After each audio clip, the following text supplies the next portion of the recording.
welcome back to another episode of Keen on Australia. Today we're going to talk about something I'm thinking about doing for a while, and that's the question I get asked all the time. Where should I move in Australia? Well, that's a hard one because it's going to be a little bit different for everyone. So we're going to have a look at Australia, a bit about how it works, some of the major cities, and some of the options to move. And then you can look into those places more for yourself, and hopefully it helps you work out where you want to be if you're going to relocate to Australia. So Australia is one of the biggest countries in the world. It's ranked sixth by area, but only with a population of 28 million people. Now it's broken up into states and territories. With this, what you need to understand when asking questions especially is every state and territory can have different rules and different ways that things work. You might be a teacher. The rules in one state and the regulations and how you can swap your qualifications could be different to another. So if you are asking questions online, I'd highly recommend telling people what state and territory you plan to move to, because they're all just a little bit different. It is one big country, but it's just a little bit different in each place. So let's have a look at this map.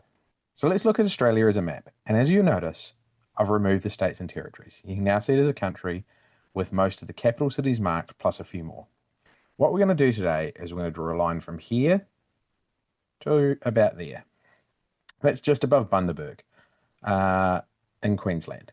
Now, above this line, so up here, there is only about 5% of Australia's population.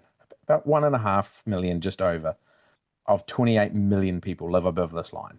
So we're not really going to talk about any of this today. Then if you go just in from the coast and put a line like this round Australia, again, very few people live inside this bit here.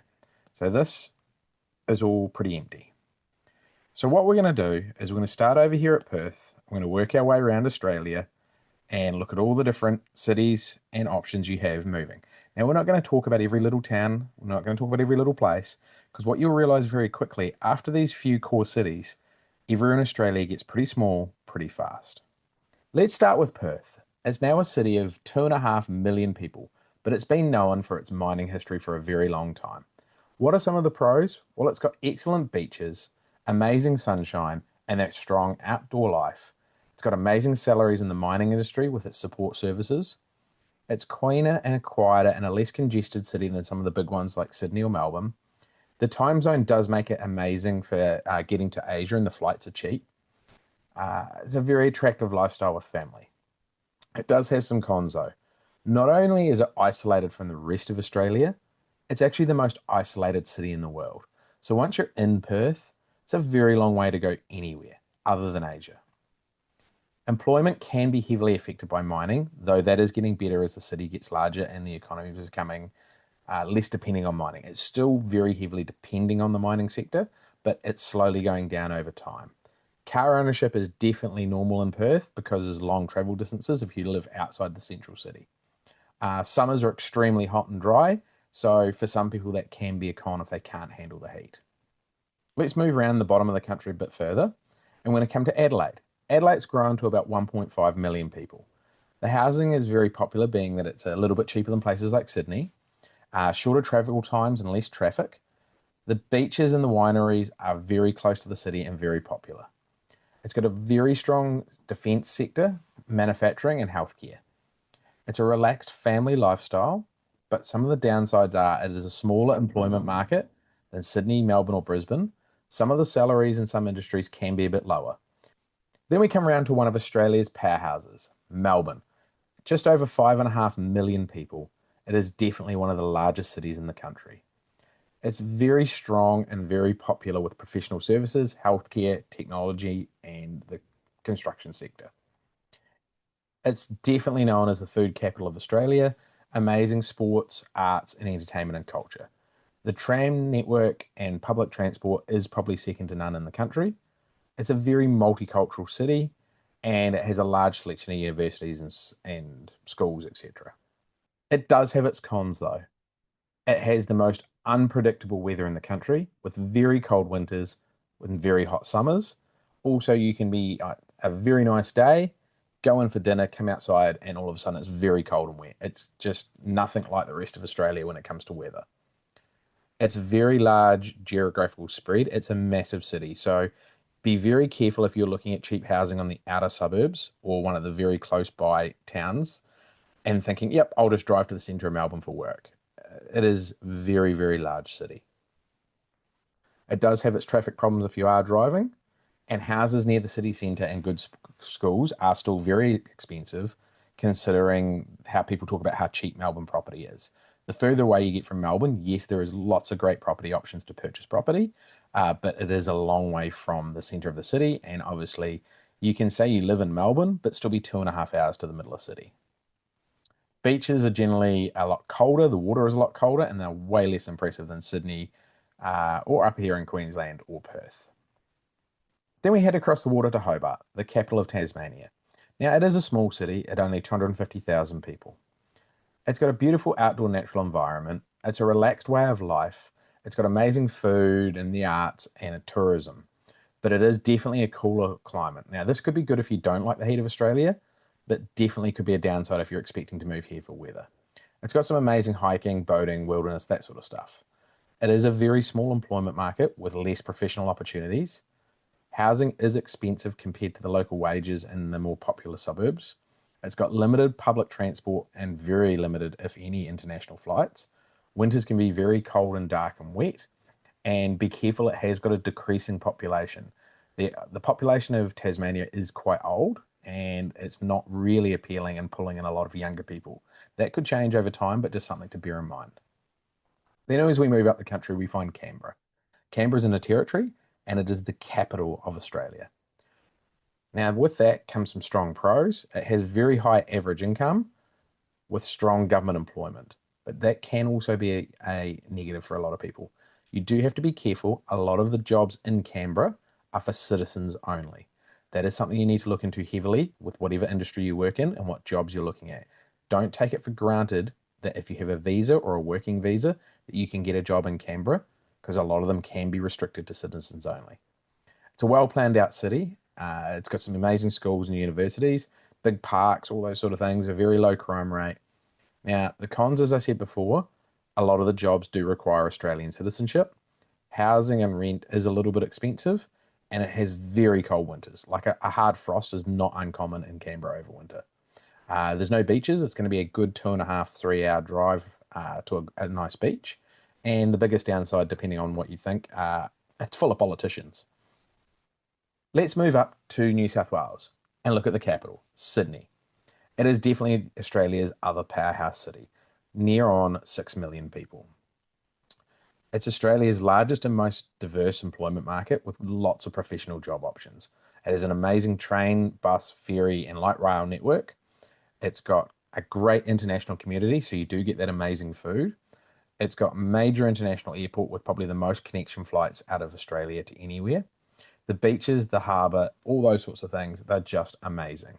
It is definitely a good option if you want to live in a large city. But it's some of the most expensive housing in Australia. It is very long commutes if you have to live out in the suburbs to keep the cost down. And that heavily crowded traffic during peak times, whether it's public or on the road, can be quite bad. It is a very competitive market for getting rental homes and getting jobs. You can travel a little north of Sydney though, and you end up in Newcastle. It's got a population of about 550,000. It's got some of the most amazing beaches in the country. It's got great employment in the healthcare sectors, education, defence, and engineering. Houses are generally cheaper than Sydney, but they're not as cheap as they used to be. Unfortunately, like a lot of cities in Australia, we've seen great property growth over the last few years, and it's taken the edge off some of the cities like Newcastle that they used to have. It's very close to the amazing Hunter Valley, Lake Macquarie, Port Stephens, places like that, but it's also not far to pop back to Sydney if you need international flights. It has a good regional airport, but you'd probably going to spend a bit of time going back to Sydney. Now, it does have its downsides. It's being a little bit smaller. It's got less of those high-end professional jobs. If you're commuting to Sydney, it would be a long, tiresome drive all the time. And as I said before, the housing costs have gone up a lot. It doesn't have the public transport system of the bigger cities. Other than that, look, great option if you want to be somewhere in New South Wales. Then we come up to the coast. We're going to skip the Gold Coast and go straight to Brisbane. Brisbane's got a population of 2.8 million people. It is the capital of Queensland, but it's a little bit different to a lot of cities because the Sunshine Coast and the Gold Coast actually attach it. And when you look at it as a whole, its population is getting closer to 4 million people. So it is a very large city. It has 3 international airports between them, with a lot of options for flights. Most of those are going to come out of Brisbane. The pros are we have amazing weather up here. We basically have 2 summers. We have cold summer and hot summer. Winters, look, it's not uncommon to be in the low to mid 20s in winter here. Employment options have been growing in Brisbane as the city keeps rapidly growing. Professional services, high-end jobs, and more companies are definitely moving here.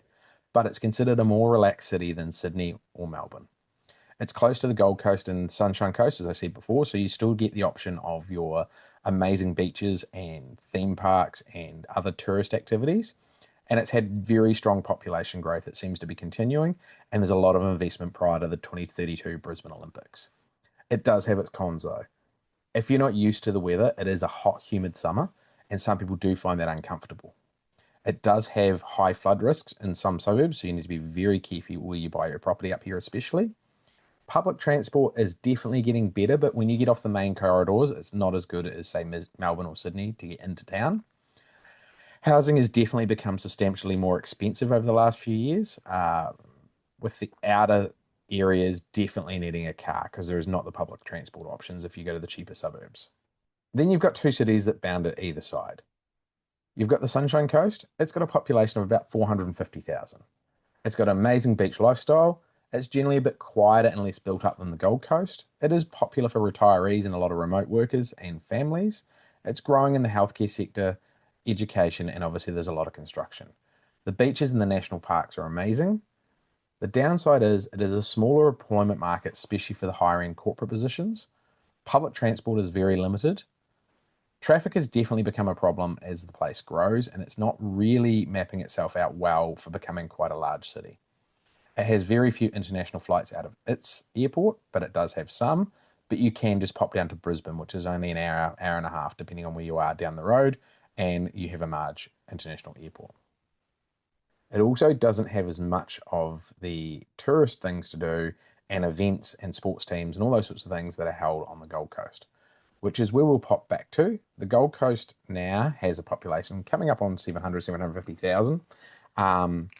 Look, I'm definitely be biased. I live here. I love the place. I reckon it's one of the best cities I've been in the world to live.